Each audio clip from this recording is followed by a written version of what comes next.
그러니까 사업적으로 스킬이나 전략 이런 것도 되게 중요한데 저는 오늘 내용이 더 중요하다고 봐요. 왜냐? 오늘 내용은요, 한번 알아두면은 격차를 엄청나게 벌릴 수 있거든요. 그러니까 마치 게임으로 치면은 살짝 패시브 스킬 같은 거예요. 겉으로 막 드러나는 건 아닌데 이걸 한번 장착해두면은 되게 공격력이 올라가는 거죠.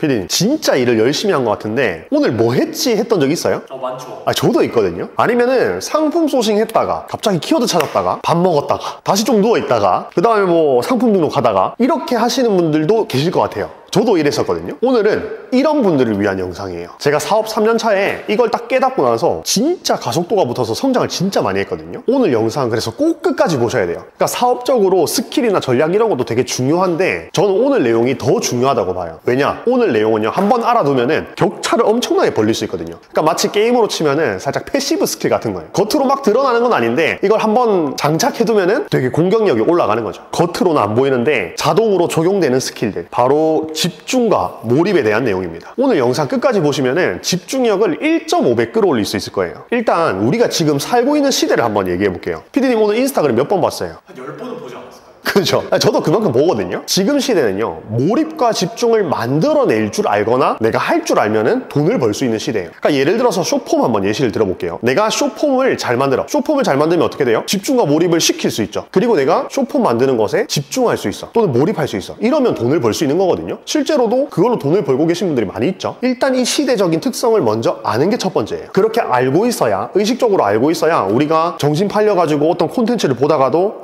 내가 지금 집중과 몰입을 빼앗겼구나를 인지할 수 있는 거예요. 피디님, 그런 거 의식적으로 인지하는 상태예요? 아니면 무의식적으로 계속 봐요? 그냥 멍하니 보죠. 그죠? 멍하니 시선을 뺏긴단 말이에요. 왜 그러냐면 인스타그램은 특히 어때요? 무한 스크롤이에요. 내려도 끝이 없잖아요. 그죠? 그러니까 그런 것들을 의식적으로 안 잡아내면은 내가 계속 몰입과 집중력을 뺏길 수밖에 없다는 겁니다. 그래서 그걸 인지하는 게 첫 번째. 그리고 두 번째는요, 바로 코사인 루틴인데요. 제가 이거는 가장 효과를 많이 본 루틴이에요. 그러니까 우리 수학 시간에 사인, 코사인 그래프 배우잖아요. 사인 그래프 어떻게 생겼어요? 약간 S자 모양으로 이렇게 생기지 않아요? S자 모양으로 생겼는데 제일 첫 번째 시작점이 0이거든요. 근데 코사인 그래프는 첫 번째 시작점이 어디예요? Y값이 1이잖아요. 그죠? 그게 핵심이에요. 루틴을 정할 때요, 아침에 딱 눈을 떠가지고 뇌가 가장 활성화되어 있을 때, 그때 가장 먼저 중요한 일을 하는 거예요. 그 1지점이에요. 그러고 나서 쭉 내려오는 거죠. 이 쭉 내려올 땐 뭘 하냐? 뇌를 많이 쓰지 않아도 되는 업무를 하는 거예요. 그래서 내가 하루 전체적인 업무 중에서 뇌를 집중적으로 써야 되는 일, 그리고 뇌를 빼고 해도 되는 일을 먼저 분리를 합니다. 분리를 하고 나서 뇌를 집중적으로 해야 되는 일을 가장 먼저 배치하고, 그 다음에 뇌를 빼고 해도 되는 일, 이런 식으로 흐름을 만들면은 엄청나게 효율적으로 루틴을 뽑아낼 수가 있어요. 그러니까 예를 들어서 이런 겁니다. 저 같은 경우는 뇌를 많이 써야 되는 일이 뭐가 있냐면은 업무 지시서를 만드는 게 뇌를 많이 써야 돼요. 왜냐면 그 업무 지시서 안에는 촬영 지시본이라든지 뭐 상품 등록할 때 키워드 어떤 거 써야 되는지, 광고 어떤 거 돌려야 되는지 이런 거 있거든요. 그런 것들은 뇌를 많이 써야 돼요. 그래서 얘네들을 가장 먼저 업무에 배치하는 거죠. 그러고 나서 그게 끝나고 나면은 조금 쉬어갈 때 어떤 거 하냐? 거래처 입금, 그 다음에 다른 사업체의 회계 업무, 이런 것들은 회계 업무라고 해서 막 복잡한 게 아니라 그냥 입금하는 업무거든요. 입금하는 업무는 내가 그냥 뇌를 많이 쓰지 않아도 입금 어디다가 얼마 해야 되는지만 딱 보고 그냥 그대로 기계적으로 하면 되잖아요. 그런 식으로 리듬 자체를 설계하는 게 되게 중요해요. 근데 제가 이거를 사업 3년차 이전에는 몰랐어요. 그래서 어떻게 했냐면 그냥 닥치는 대로 일을 했거든요. 그러다 보니까 업무 전달이 어디로 밀리냐면 업무 맨 마지막으로 밀리는 거예요. 그러니까 내가 이미 뇌를 다 쓴 상태에서 맨 마지막에 제일 중요한 일을 해야 되는 거죠. 그러니까 어때요? 집중도 잘 안 되고 너무 지치는 거예요. 그러다가 적용한 내용이 이 코사인 루틴 기법입니다. 물론 저도 그런 생각을 한 적이 있어요. 흐름 같은 거 필요 없이 그냥 뇌를 많이 써도 되는 일로만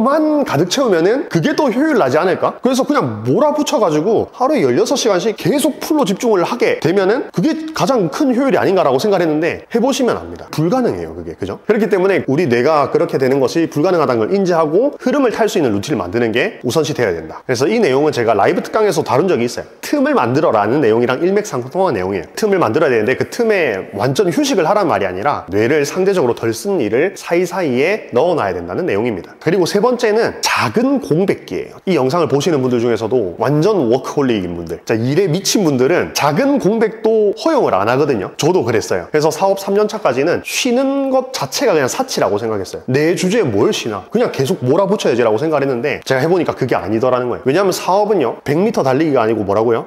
마라톤이에요. 그죠? 그러면은 하루 중에 내가 30분이라도 아무 생각을 안 하고 뇌가 쉴 수 있는 그 시간대를 만들어 놔야 돼요. 이거를 이제 이 책에서 뭐라고 얘기하냐면 디지털 디톡스라고 하거든요. 일정 시간대를 검색이나 인스타 알림이나 이런 거를 다 제외한 상태를 얘기하는데, 사실 해보시면 아시겠지만 불가능해요. 그죠? 내가 사업을 여러 개 하고 있으면은 하루 종일 알림이 오잖아요. 그럼 그 알림을 뭔가 하긴 해야 될 것 같고 막 그렇단 말이에요. 저도 그렇거든요. 그래서 제가 여기 이사 오고 나서 루틴에 적용시킨 게 하나 있습니다. 그게 뭐냐면 사우나예요. 사우나를 가면은 핸드폰을 못 쓰잖아요. 그죠? 그러니까 강제로 디지털 디톡스가 되는 거예요. 사실 탕 안에 있는 시간이 뭐 한 10분? 20분밖에 안 돼요. 근데 그 10분, 20분을 하루 루틴에 접목시키고 나니까 효율이 달라지는 거예요. 그 멍 때리는 시간이 결코 아까운 시간이 아니더라는 거예요. 그리고 좀 신기한 건 뭐냐면, 내가 앞전에 이제 사우나를 한 8시 정도에 가는데, 이 8시 가기 전까지 업무를 다 못 끝내면 또 사우나를 못 가겠죠? 그러니까 이 사우나를 가기 위해서 앞에 업무를 좀 더 집중해서 하는 거예요. 자, 이런 식으로 업무 전체적으로 한 10분에서 30분 정도, 아주 짧은 시간이라도 내가 뭔가 공백기를 하나 만들어 놓는다면은 업무를 조금 더 한층 더 효율적으로 가져가면서 집중력을 높일 수 있을 겁니다. 그리고 네 번째는요, 수면이에요. 저는 이 수면이 사업 3년차까지는 잠을 안 자는 게 마치 훈장처럼 여겨졌거든요. 그러니까 내가 잠을 하루에 5시간밖에 안 잤어, 4시간밖에 안 잤어, 그리고 업무를 막 10몇 시간 했어. 그럼 나 되게 잘했어, 되게 잘하고 있는구나 라고 생각을 했어요. 근데 짧은 수면 시간들, 부족한 수면 시간들이 집중력을 갉아먹는 요인이라는 거예요. 저도 지금은 계속 7시간을 자려고 노력을 해요. 왜냐면 딱 7시간 정도 자주면은 이게 확실히 다르거든요. 근데 내가 루틴이 좀 꼬여가지고 그 전날에 잠을 뭐 4시간밖에 못 잤어, 5시간밖에 못 잤어, 그런 날이 있거든요. 그런 날 다음 날에는요, 집중이 안 돼. 멍한 상태 뭔지 알아요? 밤새고 나면 멍하잖아요. 그죠? 그런 식으로 수면 상태도 집중력에 굉장히 큰 영향을 주더라는 겁니다. 물론 이 수면 시간을 확보하려면은 앞전에 루틴이 굉장히 촘촘하게 잘 짜여져 있어야 돼요. 그래야 내가 딱 원하는 시간에 업무를 딱 끝내고 바로 취침을 할 수 있거든요. 그래서 그 앞단에 말씀드린 세 가지를 먼저 잘 지켜주시고 마지막에 수면 시간까지 확보를 한다면은 집중력을 훨씬 높일 수 있을 겁니다. 이 영상을 보시는 분들 중에서 잠도 안 자고 열심히 하시는 분들 계실 텐데, 그게 오히려 비효율일 수 있습니다. 한번 잘 생각해 보세요. 내 정신 상태가 하루를 살아갈 때 완전 맑게 살아가고 있는지, 그걸 한번 꼭 생각을 해보셔야 돼요. 그리고 이외에도 여러 가지 방법들이 이 책에 나와 있는데, 뭐 스마트폰을 안 본다든지, 아니면 음식을 조절해가지고 질 좋은 음식을 먹는다든지, 아니면 인스타그램 앱을 아예 삭제한다든지, 아니면 뭐 딱 정해진 시간에만 그 앱을 본다든지, 뭐 이런 것들이 있던데, 사실 그런 것들은 제가 현실에 적용하기가 솔직히 어려웠어요. 왜냐면 저도 인스타그램을 하기 때문에 인스타그램으로 마케팅도 하고 열심히 해야 될 일이 있잖아요. 그죠? 그리고 뭐 긍정적인 생각하기 뭐 이런 방법이 있던데, 긍정적인 생각을 내가 억지로 하려고 해도 사실 안 될 때가 있잖아요. 사람인데. 그죠? 짜증나는 일 생길 수도 있고. 그죠? 그래서 제가 실제로 경험해보고 실천하고 있는 것들만 말씀드렸는데, 방금 앞서 말씀드린 4가지만 하더라도 되게 효과가 크더라는 겁니다. 그래서 정리해보면은, 첫 번째가 지금 이 시대적인 특성을 인지하는 거, 그리고 두 번째가 뇌를 많이 써야 되는 일과 그렇지 않은 일, 상대적으로 그렇지 않은 일을 나눠서 이제 루틴을 형성하는 거, 흐름을 형성하는 거, 그리고 세 번째가 공백기를 아주 짧게라도 확보하는 거, 그리고 네 번째가 수면 시간을 확보하는 거. 이 4가지만 지키면은 확실히 집중력이 전보다 올라올 거고요. 마지막으로 말씀드리고 싶은 게 있어요. 이 집중력과 몰입은요, 어디서 끌어오는 게 아니라 설계하는 거라는 거예요. 갑자기 집중을 잘하게 되는 능력이 갖춰지는 게 아니라, 내가 집중이 잘 되도록 루틴을 설계하고 환경을 그렇게 세팅하는 게 엄청나게 도움이 된다는 겁니다. 이걸 꼭 알고 있어야 돼요. 아, 나 왜 이렇게 집중을 못하지? 나 왜 이렇게